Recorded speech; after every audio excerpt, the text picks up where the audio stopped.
अस्सलाम वालेकुम everyone. I hope आप सब ठीक होंगे। आज हम डिस्कस करेंगे जेके एसएसबी के फाइनेंस अकाउंट असिस्टेंट के मैथ्स वाले सिलेबस का एक बहुत ही इंपॉर्टेंट टॉपिक जो कि है लीनियर इक्वेशंस इन टू वेरिएबल्स।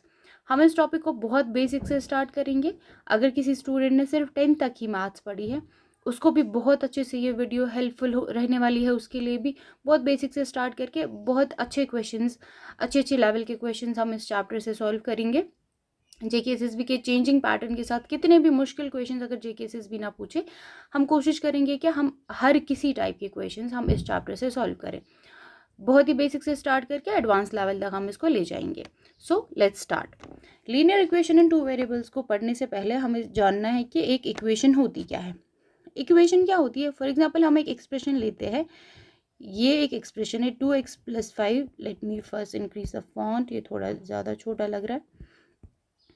हम क्या करेंगे, हम एक एक्सप्रेशन लेंगे 2x + 5।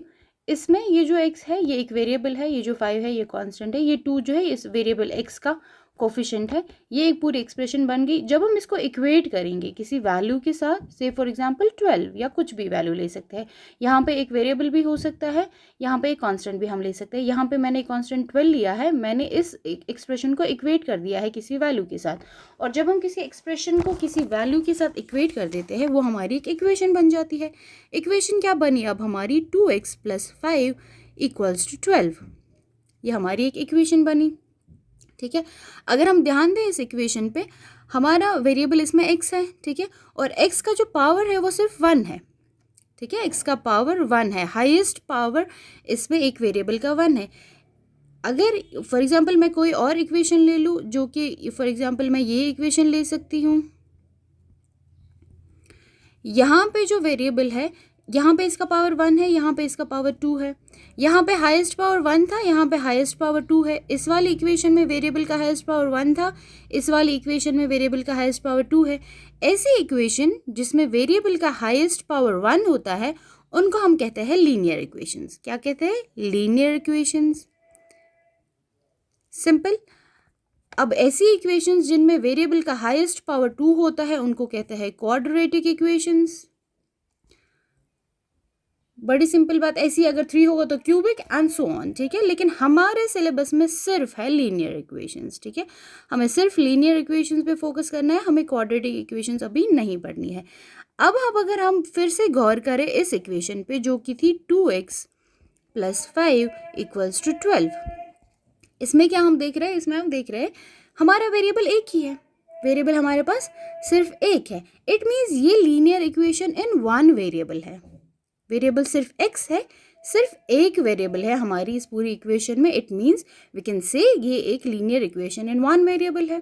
लेकिन हमारा टॉपिक क्या है? Linear equation in two variables. हम कैसे लिख सकते हैं कोई linear equation in two variables? से फॉर एग्जांपल ये एक है 2x + anything like 3y = 20, let's say. ठीक है, अब हमने क्या किया है, यहाँ पे एक वेरिएबल है, यहाँ पे दो वेरिएबल है। हमारी इक्वेशन में दो वेरिएबल्स है, x एंड y। y का जो पावर है वो 1 है, x का जो पावर है वो 1 है। दोनों के लिए पावर 1 है, यानी दोनों को हम कंसिडर करके हम ये बोल सकते हैं कि ये लीनियर इक्वेशन है, क्योंकि वेरिएबल का पावर 1 है, हाईएस्ट पावर, और दो वेरिएबल सेम इक्वेशन में है। We can say that this is a linear equation in two variables, जो कि हमारा आज का टॉपिक है। हमने समझा कि इक्वेशन क्या होती है, लीनियर इक्वेशन कौन सी होती है, क्वाड्रेटिक इक्वेशन कौन सी होती है, और linear equation in one variable कैसी दिखती है, linear equation in two variables कैसी दिखती है। ठीक है, linear equation in two variables कैसे दिखती है? Linear equation in two variables की जनरल फॉर्मूला हम ऐसे लिख सकते हैं, ax + by + c = 0। ठीक है, या तो ऐसे लिख सकते हो ax + by = c। ठीक है, दोनों में से कुछ भी, ये ऐसे हम डिनोट करते हैं एक linear equation in two variables को। ठीक है, चलिए जी, अब हम देखेंगे अगर हम कोई लीनियर इक्वेशन लेंगे, से for example x + y = 8 for example. चलो, अगर हम इस इक्वेशन को सॉल्व करने की कोशिश करें तो हम देखेंगे कि ये सॉल्व हो ही नहीं सकती ऐसे, क्योंकि हमारे पास दो वेरिएबल्स है। सिंगल इक्वेशन से दो वेरिएबल्स के वैल्यूज फाइंड करना पॉसिबल नहीं होता। इसीलिए हम देखेंगे एक सिंगल लीनियर इक्वेशन को हम सॉल्व नहीं कर सकते हैं। हमें क्या चाहिए? हमें चाहिए लीनियर इक्वेशंस को सॉल्व करने के लिए इन टू वेरिएबल्स जो होती है linear equation in two variables को सॉल्व करने के लिए हमें दो इक्वेशंस का होना ज़रूरी है। फॉर एग्जांपल हमारी इक्वेशन एक यही थी x + y = 8, हम इसको सेपरेटली सॉल्व नहीं कर सकते। फॉर एग्जांपल हमारे पास एक दूसरी इक्वेशन है 3x + y = 10। फॉर एग्जांपल ये दो इक्वेशंस को हम आपस में यूज़ करके हम इन दोनों का सोल्यूशन ढूंढ सकते हैं, ठीक है। यानी linear equation in two variables को सॉल्व करने के लिए हमें एक सिंगल इक्वेशन की नहीं बल्कि दो इक्वेशंस की ज़रूरत होती है, so that we can find the value of the two given variables, ठीक है। और इनको हम कहते हैं simultaneous equations. What? Simultaneous equations, ठीक है। Linear equation in two variables को सॉल्व करने के लिए हम दो इक्वेशंस को लेते हैं और उन दो इक्वेशंस को साइमल्टेनियस इक्वेशंस कहते हैं। इनको हम ग्राफिकली सॉल्व कर सकते हैं, इनको हम अलजेब्रिकली सॉल्व कर सकते हैं। दोनों तरीके हमारे पास है। सॉल्व करने से पहले हम सबसे पहले देखेंगे कि इक्वेशन को देख के हमें पता चलना चाहिए कि इस इक्वेशन के लिए x और y के कितने वैल्यूज़ पॉसिबल है जिनके लिए ये इक्वेशन हमारी सॉल्व हो सकती है। मैं आपको एग्जाम्पल से बता दूं, ऐसे तो आपको समझ नहीं आएगा। एग्जाम्पल से it becomes easy to understand, ठीक है। एग्जाम्पल से हम जानने की कोशिश करेंगे कि what I am trying to actually say. चले, मैं बता रही हूँ आपको कि हमारे पास दो इक्वेशंस है। हमने ली थी x + y = 8 और दूसरी इक्वेशन है 3x + y = 10। अब हमें इन इक्वेशंस को देख के पता करना है कि इनके लिए x और y के कितने वैल्यूज़ पॉसिबल है जो इन दो इक्वेशंस को सेटिस्फाई करेंगे। वो हम कैसे करते हैं वो भी अभी बताऊंगी मैं आपको। इससे पहले हम इन इक्वेशंस को फॉर एग्जांपल ग्राफ पे प्लॉट करेंगे आपको समझाने के लिए कि एक्चुअल में होता क्या है। What do we actually mean by saying कि x की कोई वैल्यू इसको सेटिस्फाई करेगी, y की कौन सी वैल्यू इन दोनों को सेटिस्फाई करेगी। What does that actually mean? For example हम x + y = 8 को प्लॉट करते हैं ग्राफ पे। x + y = 8 कब होगा? फॉर एग्जाम्पल x की वैल्यू अगर 1 लेंगे, y उस टाइम पे 7 होना चाहिए, तभी जाके हमारा 8 बन जाएगा। हम फॉर एग्जांपल यहाँ पे 1 लेंगे, यहाँ पे 2, 3, 4, 5। अगर हम इस लाइन को प्लॉट करेंगे, जब हमने x1 लिया था, y उस टाइम पे हमारा 7 था, it means it's this point. जब हम x को 2 लेंगे, y हमारा उस टाइम पे 6 हो जाएगा, तब ये ठीक हो जाएगा। 2,6 is it means this point. ऐसे अगर x को 3 लेंगे, ये हमारा 5 होना चाहिए। 3,5 इज दिस पॉइंट। ऐसे जब ये 4 लेंगे तो ये भी 4 होना चाहिए। 4,4 इज दिस पॉइंट। ऐसे ही अगर हम इसको 5 लेंगे, ये 3 होना चाहिए। 5,3 इज दिस पॉइंट। ऐसे अगर हम प्लॉट करेंगे इसको तो हमारा जो ग्राफ है वो कुछ ऐसा बनेगा। मैं इस लाइन को प्लॉट करूँगी, एक्यूरेट तो नहीं बनेगा बट आई विल ट्राई, ठीक है। ये कुछ ऐसा ग्राफ बनेगा इस लाइन के लिए, ठीक है। ऐसी कोई लाइन बनेगी। अब हम प्लॉट करने की कोशिश करेंगे इस वाली लाइन को, जो दूसरी वाली लाइन हमने ली है। लाइन जो हमने दूसरी ली है 3x + y = 10 वाली लाइन को भी हम प्लॉट करेंगे। अगर हम x की वैल्यू 1 ले लेंगे तो y की वैल्यू हमारी कितनी होनी चाहिए? 3 + y = 10। इट मीन्स y हमारा 7 होना चाहिए। जब हमने x को 1 लिया, y हमारा 7 आया। 1,7 it means same this point. ऐसे ही अगर हम x को 2 लेंगे, फॉर एग्जांपल x को जब हम 2 लेंगे तो y हमारा उस टाइम पे कितना आ जाएगा? 6 + y = 10। इट मीन्स y हमारा 4 आना चाहिए। 2,4 इज दिस पॉइंट। ऐसे ही हम अगर इसको 3 ले लेंगे, x को अगर हम 3 लेंगे, it means 3 × 3 + y = 10, which is 9 + y is 10। It means y has to be 1। It means the point is कौन सा वाला? 3,1। 3,1 इज़ दिस पॉइंट। ऐसा कुछ, ठीक है। अब हम प्लॉट करने वाले हैं इस वाली लाइन को। देखो एक्यूरेट तो नहीं होगी क्योंकि ये ग्राफ पता नहीं मैंने कैसा बनाया है। ऐसी कोई लाइन होगी। चले, पॉइंट्स हम यही वाले कंसिडर करते हैं। ओह सॉरी, पॉइंट हम यही वाला ऐसी कोई लाइन होगी, ठीक है। ये है हमारी लाइन। क्या था हमारा? 2,4 था। 2,4 is this 1 point and 3,1 is this point, ठीक है। इसको हमने प्लॉट किया था इस लाइन को। अब हम अगर इन लाइंस को थोड़ा एक्सटेंड करेंगे तो ये ऐसी बनेगी और ये ऐसी लाइन थी, ठीक है। इट मीन्स ये जो ये जो पॉइंट है, यहाँ पे ये दोनों लाइंस एक दूसरे को क्रॉस कर रही है। ये वाले पॉइंट पे ये दोनों लाइंस एक दूसरे को क्रॉस कर रही है, ठीक है। तो इट मीन्स x पे जो वैल्यू होगी यहाँ पे, ये इस वाले पॉइंट पे x की जो वैल्यू होगी, x का जो कोऑर्डिनेट होगा और y का जो कोऑर्डिनेट होगा, वो होंगे इक्वेशंस ऑफ दीज, वो होंगे solutions of these two equations, ठीक है। इट मीन्स कि एक ऐसा पॉइंट जहाँ पे ये दोनों लाइंस एक दूसरे को क्रॉस कर रही है, वहाँ पे x की कौन सी वैल्यू है, y की कौन सी वैल्यू है, वो वैल्यू सेटिस्फाई करेंगे हमारी इस इक्वेशन को, ठीक है। हमें क्या दिख रहा है, हमें दिख रहा है कि x यहाँ पे 1 है और y यहाँ पे 7 है ना। x यहाँ पे y मिल रहा है और y वहाँ पे 7 मिल रहा है। हम अगर x equals to 1 and y equal to 7 हम ट्राई करेंगे क्या ये वैल्यूज हमारी इन इक्वेशंस को सॉल्व कर पा रहा है कि नहीं कर पा रहा है। हम यहाँ पे x लेंगे 1 और y लेंगे 7, तो ये हमारी इक्वेशन तो सॉल्व होगी। इट मीन्स कि हाँ जी बिल्कुल इस इक्वेशन को x is equal 1 and y is equal 7 satisfy कर रहा है। x equal to 1 and y equal to 7 हमारी इस इक्वेशन को सॉल्व कर रहा है। अब इस वाले इक्वेशन पे ट्राई करेंगे, x is equal to 1 plus y equal to 7, क्या वो सेटिस्फाई कर रहा है? बिल्कुल सेटिस्फाई कर रहा है। It means x equal to 1 and y equal to 7 जो है ये था solution for this pair of simultaneous equation. Simultaneous equations, linear equation in two variables का जो हमारे पास पेयर दिया हुआ था, उसकी हमने वैल्यू, उसका हमने सोल्यूशन ग्राफिकली फाइंड कर लिया है। हमने ग्राफ पे दोनों लाइंस को प्लॉट कर दिया, उससे हमें क्या पता चला कि कौन सा ऐसा पॉइंट है जहाँ पे ये कोइंसाइड कर रही है, जहाँ पे x और y का ऐसा वैल्यू मिल रही है हमें, x और y की ऐसी वैल्यूज़ मिल रही है हमें जो इन दोनों इक्वेशंस को सेटिस्फाई कर रही है। Is that clear? हमें क्या मिला, हमने देखा दो लाइंस को जब हमने प्लॉट कर दिया तो हमें मिला एक ऐसा सोल्यूशन जहाँ पे ये दोनों लाइंस एक दूसरे को कोइंसाइड कर रही है, ठीक है। लेकिन कुछ लाइंस ऐसी भी हो सकती है जो एक दूसरे को कोइंसाइड ही ना करे, जो कभी मिले ही ना, जिनको हम पैरेलल लाइंस कहते हैं। तो उनके लिए हम क्या कहेंगे, हमें फिर ये कहना है कि ऐसी इक्वेशंस के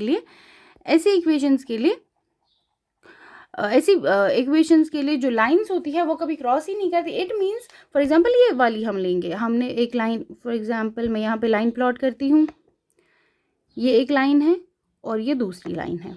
ये दोनों लाइंस एक दूसरे को क्रॉस ही नहीं करेंगी, कितना भी हम इनको एक्सटेंड करें क्रॉस तो ये नहीं करेंगे कभी एक दूसरे को, ठीक है। इट मीन्स इन दो लाइंस के जो इक्वेशंस होंगी, इस लाइन की जो इक्वेशन होगी और इस लाइन की जो इक्वेशन होंगी, जब उन साइमल्टेनियस इक्वेशंस को हम सॉल्व करने की कोशिश करेंगे हमें उनका कोई सोल्यूशन ही नहीं मिलेगा, ठीक है, उनका कोई सोल्यूशन नहीं मिलेगा।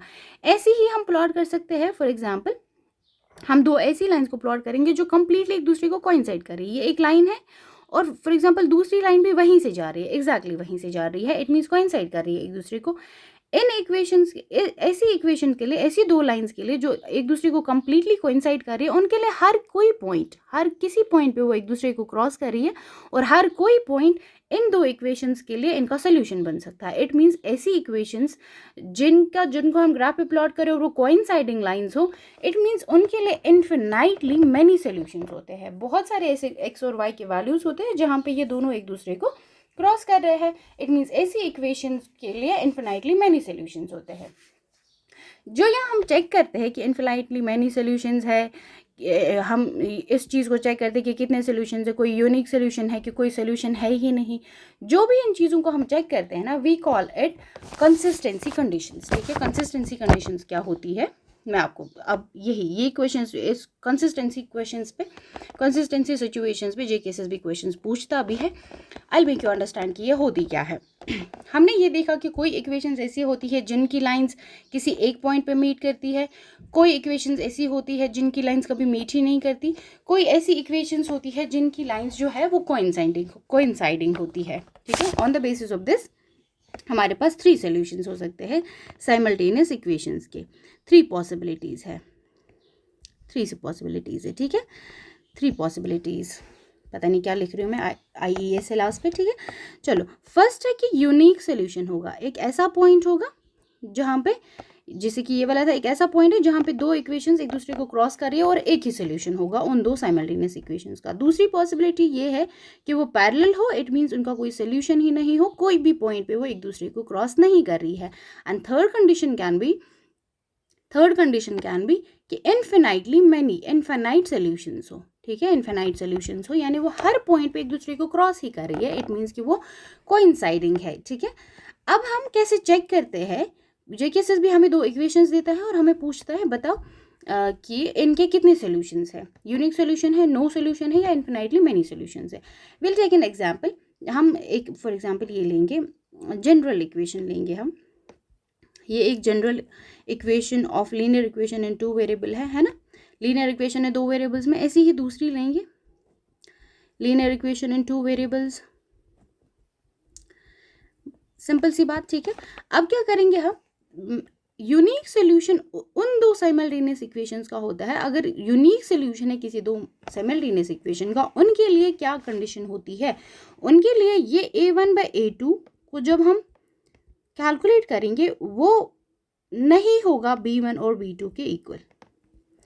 अगर a1/a2 is not equal to b1/b2 है, इट मीन्स उन 2 साइमल्टेनियस इक्वेशंस का एक यूनिक सोल्यूशन है। जैसे कि ये दोनों लाइंस थी, ये वाली लाइन और ये वाली लाइन, इन दोनों को जब हमने प्लॉट किया, इनका a1/a2 इनके b1/b2 के बराबर नहीं था, इट मीन्स इनका एक यूनिक सोल्यूशन था। अब नो सोल्यूशन की क्या कंडीशन है, नो सोल्यूशन की कंडीशन है a1/a2 वो तो होगा b1/b2 के इक्वल, बट c1/c2 इनसे डिफरेंट होगा। a1/a2 b1/b2 के इक्वल होगा, लेकिन वो c1/c2 के इक्वल नहीं होगा। मैं इन तीनों की अभी आपको एग्जांपल्स भी दे देती हूँ, आपको समझ आएगा। जब ये कंडीशन होगी a1/a2 is equal to b1/b2 but that's not equal to c1/c2, उसके लिए कोई भी सोल्यूशन नहीं होता। यानी ये वाला जो केस है ये पैरेलल लाइंस का केस है। ये वाला जो केस है ये केस था जो एक लाइन एक पॉइंट पे एक दूसरे को क्रॉस कर रही थी, इनको कहते हैं इंटरसेक्टिंग लाइंस, ठीक है, जो एक दूसरे को इंटरसेक्ट कर रही थी एक पर्टिकुलर पॉइंट पे। इंटरसेक्टिंग लाइंस का ये केस था।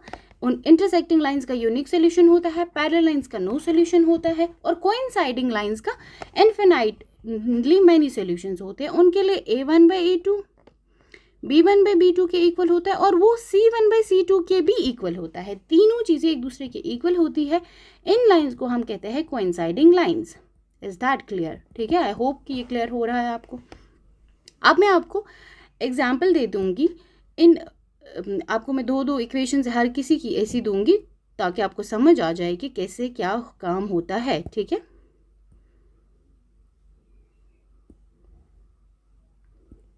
चले जी, हम फॉर एग्जाम्पल एक इक्वेशन लेंगे 2x + 3y = 5। ऐसे ही लेंगे 4x + 6y = 6, ठीक है। इस वाली इक्वेशन को अगर हम देखेंगे तो a1 क्या है 2, a2 क्या है 4, 2/4 = 3/6 इक्वल टू, इक्वेट अभी नहीं करेंगे, इसके बाद करेंगे हम इक्वेट। अभी बस हम देखेंगे कि क्या इक्वल है कि नहीं है। ये 1/2 हो गया, ये भी 1/2 हो गया, ये तो 5/6 हो गया। It means 1/2 is equal to 1/2 which is not equal to 5/6। Case कौन सा हो रहा है, ये वाला। इट मीन्स ये दोनों लाइन्स जो है ये एक दूसरे के पैरेलल है, ठीक है। हमने क्या देख लिया, क्या a1/a2 b1/b2 के इक्वल है? बिल्कुल है। क्या वो c1/c2 के इक्वल है? नहीं है। इट मीन्स ये पैरेलल लाइन्स का केस है। अब ऐसे ही लेंगे एक और एग्जाम्पल। ये वाला केस पैरेलल लाइंस का था। मैं रैंडमली ले रही हूँ इक्वेशंस, तो कहीं पे भी कोई भी हो सकती है, तो मैंने ये वाला जो फाइंड किया तो ये पैरेलल लाइंस थी। जब हम ये ले रहे हैं फॉर एग्जांपल, हम लेंगे 5x + y = 6, एनीथिंग जो भी ले रहे हैं हम। जब हम a1/a2 कर रहे हैं ये 2/5 आ रहा है, जब हम b1/b2 कर रहे हैं ये 3/1 आ रहा है, जब हम c1/c2 कर रहे हैं ये 5/6 आ रहा है। तीनों में से कोई किसी के इक्वल नहीं है।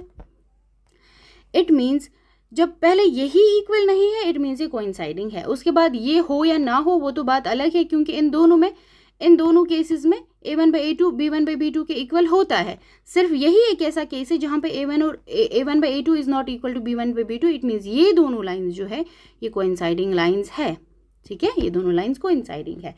अब हम देखेंगे इसके एग्जाम्पल। फॉर एग्जाम्पल हमने लिया 2x + 3y = 5। ऐसे ही हम लेंगे यहाँ पे 4x + 6y = 10। a1/a2 is 2/4, b1/b2 is 3/6, c1/c2 is 5/10. This is 1/2, this is 1/2, this is also 1/2. इस केस में हमें मिला a1/a2 = b1/b2 = c1/c2. It means ये दोनों लाइंस जो है ये कंप्लीटली कोइंसाइडिंग लाइंस है, ठीक है। Is that clear? चलो एक बार मैं रिपीट करती हूँ, linear equation in two variables वो इक्वेशंस होती है जिनमें वेरिएबल्स 2 होते हैं लेकिन दोनों वेरिएबल्स का हाईएस्ट पावर 1 होता है, ठीक है। अब जब हम उनको प्लॉट करते हैं तो हमें पता चलता है एक्स और वाई की कितनी वैल्यूज़ पॉसिबल है जहाँ जो सेटिस्फाई करेंगे इन दोनों इक्वेशंस को। सेपरेटली हम एक 2 वेरिएबल वाली इक्वेशन को सॉल्व नहीं कर सकते, हमें साइमल्टेनियस 2 इक्वेशंस लेनी होती है जिनको हम एक दूसरे के साथ हेल्प करके उनका सोल्यूशन फाइंड कर सकते हैं। 3 पॉसिबिलिटीज़ होती है, 2 इक्वेशंस का एक ही सोल्यूशन होगा जब a1/a2 b1/b2 के इक्वल नहीं होगा। अगर a1/a2 b1/b2 के इक्वल है लेकिन c1/c2 डिफरेंट है, इट मीन्स उनका कोई सोल्यूशन नहीं है, इट मीन्स वो पैरेलल लाइंस है। तीसरी चीज़, अगर a1/a2 b1/b2 c1/c2 तीनों इक्वल है, इट मीन्स कि वो कोइंसाइडिंग लाइंस है और उनके लिए इन्फिनाइटली मैनी सोल्यूशंस है, यानी इन्फिनाइटली मैनी पॉइंट्स है जहाँ पे ये दोनों लाइंस एक दूसरे को क्रॉस कर रही है। Is that clear? चलो, अगर ये समझ आया तो हम पहुँचेंगे क्वेश्चंस पे कि JK-SSB किस टाइप के क्वेश्चंस इन पे पूछता है। यहाँ पे मैंने आपको कहा है कि ये चेक करने को कि कितने सॉल्यूशंस हैं, हम इनको कहते हैं कंसिस्टेंसी कंडीशंस। JK-SSB कभी क्वेश्चन ही यही पूछता है, चेक द कंसिस्टेंसी कंडीशन, ठीक है, चेक द कंसिस्टेंसी कंडीशन। जो ये होती है कोइंसाइडिंग, ये जो कोइंसाइडिंग वाली लाइंस होती है, जो कोइंसाइडिंग वाली लाइंस होती है या ये जो इंटरसेक्टिंग लाइंस होती है, इनको हम कहते हैं कंसिस्टेंट, ठीक है। मैं यहाँ पे लिखूंगी जो कोइंसाइडिंग लाइंस होती है या जो इंटरसेक्टिंग लाइंस होती है, ये कंसिस्टेंट, इनको हम कंसिस्टेंट कहते हैं, और जो पैरेलल लाइंस होती है वो इनकंसिस्टेंट होती है, ठीक है। मेरी हैंड राइटिंग पे नहीं जाना, मैं पता नहीं कैसा लिख रही हूँ, लिखना चाहूँ तो बहुत अच्छा लिख सकती हूँ लेकिन बहुत ख़राब लिख रही हूँ, आई डोंट नो व्हाई। चले, लीव दैट असाइड। जो कोइंसाइडिंग और इंटरसेक्टिंग लाइंस होती है वो कंसिस्टेंट होती है, पैरेलल लाइंस जो है ये इनकंसिस्टेंट होती है। JK-SSB हमें पूछता है डिटरमिन ये कंसिस्टेंट है कि इनकंसिस्टेंट है, ऐसा भी क्वेश्चन पूछा जा सकता है। कोइंसाइडिंग लाइंस के लिए हमने देखा a1/a2 b1/b2 c1/c2 तीनों सेम होते हैं। अगर तीनों सेम है तो कंसिस्टेंट है। अगर a1/a2 और b1/b2 डायरेक्टली डिफरेंट है तो वो भी कंसिस्टेंट है। अगर a1/a2 b1/b2 इक्वल है लेकिन वो c1/c2 के इक्वल नहीं है, इट मीन्स इनकंसिस्टेंट है। डायरेक्टली हम पहुंचते हैं क्वेश्चंस पे कि कैसे क्वेश्चंस हमें इससे पूछे जा सकते हैं। आज की वीडियो थोड़ी शॉर्ट ही रखेंगे, 20 मिनट्स में मुझे लगता है कंक्लूड करेंगे हम इनको। कल हम एल्जेब्रिकली सॉल्व करेंगे कि लीनियर इक्वेशंस इन 2 वेरिएबल्स को एल्जेब्रिकली कैसे सॉल्व करते हैं, हम अच्छे लेवल के फिर क्वेश्चंस भी करेंगे। आज हम सिंपल से क्वेश्चंस देखेंगे जो हमने आज पढ़ा, इसके बेसिस पे जो क्वेश्चंस हमसे पूछे जा सकते हैं वो हम देखेंगे। क्वेश्चन क्या पूछ रहा है, determine whether the following system has a unique solution, no solution or infinitely many solutions, ठीक है। हम कैसे करेंगे, हम a1/a2 करेंगे। a1 क्या है हमारा, यहाँ पे देखो, मैं यहाँ पे पहले लिखूंगी क्योंकि थोड़ा बेसिक से स्टार्ट करेंगे। a1 है 2, a2 कितना है 4, b1 कितना है 1, -1 रादर, -1, b2 कितना है -2, c1 कितना है 4, c2 कितना है 8। चलो अब करेंगे, a1/a2 कितना मिला 2/4, b1/b2 कितना मिला -1/-2, c1/c2 कितना मिला 4/8, this is 1/2, this is also 1/2 क्योंकि नेगेटिव नेगेटिव कैंसिल हो जाएगा, दिस इज ऑल्सो 1/2। तीनों सेम मिले, कहाँ पे होता है जब तीनों सेम होते हैं, यानी कोइंसाइडिंग लाइंस होती है। Coinciding lines means infinitely many solutions and part C is correct, ठीक है, सिंपल लगा। चलो जी, पहुंचते हैं क्वेश्चन नंबर 2 पे। क्वेश्चन नंबर 2 क्या पूछ रहा है, for what value of k the system has no solution. चलो हमें ऑलरेडी पता है, अब हम a1/a2 नहीं लिखेंगे, हमें पता चला ये a1 है, ये b1 है, ये c1 है, ये a2 है, b2 है, c2 है। चलो अब हमें क्या पूछ रहा है कि नो सोल्यूशन। नो सोल्यूशन के लिए हमें ऑलरेडी पता है, नो सोल्यूशन के लिए कंडीशन होती है a1/a2 is equal to b1/b2 but that is not equal to c1/c2। No solution के लिए यही केस होता है। हमें चाहिए, हमें ये k की वैल्यू फाइंड करनी है, हम ये जो है इसको यूज़ करेंगे। a1/a2 कितना हो गया 2/4, ये बराबर आना चाहिए b1/b2 के। b1 कितना है 3, b2 कितना है k, it means 2k equals to 12, k हमारा मिला 6, दैट्स इट, बहुत सिंपल। चलो जी, थर्ड वाला क्वेश्चन पे हम पहुंचते हैं और ये हमारा आज का लास्ट क्वेश्चन होगा। हम इसको सॉल्व करेंगे, कल हम अलजेब्रिक सॉल्यूशन ढूंढेंगे इनके और हम अच्छे लेवल तक इसको ले जाएंगे। चलो जी, क्या बता रहा है, check the consistency of the system. Consistency के लिए तो मैंने आपको बोला कि 3 ही कंडीशंस होती है, infinitely many solutions, no solution और यूनिक सॉल्यूशन। चलो देखते हैं क्या होता है। हमें क्या करना है, a1/a2 7/14, b1/b2 2/4, c1/c2 5/10। ये तो बड़े इजी क्वेश्चन आ रहे हैं।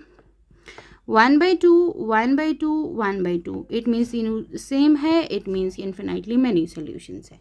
ठीक है, चलो जी, आई होप आपको बेसिक्स क्लियर हो गए होंगे। लीनियर इक्वेशंस इन 2 वेरिएबल्स के बेसिक्स क्या होता है, ग्राफ पे कैसे प्लॉट करते हैं, सॉल्यूशंस की मीनिंग एक्चुअली क्या होती है, एक्स और वाई के कैसे वैल्यूज़ होते हैं, कितने वैल्यूज़ हो सकते हैं पॉसिबल जहाँ पे ये 2 इक्वेशंस सॉल्व हो सकती है, जहाँ पे ये जो सॉल्यूशंस है इन दोनों इक्वेशंस को सेटिस्फाई करेंगे। कल हम इस चैप्टर के क्वेश्चन स्टार्ट करेंगे और हम अच्छे लेवल के क्वेश्चंस करेंगे। विल ट्राई कि हमसे सारे क्वेश्चंस इसके सॉल्व हो पाए। बेसिक्स आपके क्लियर हुए होंगे, अब ये इजी है हमारे लिए बहुत अच्छे क्वेश्चंस भी करना। Thank you so much for watching the video. अस्सलाम वालेकुम।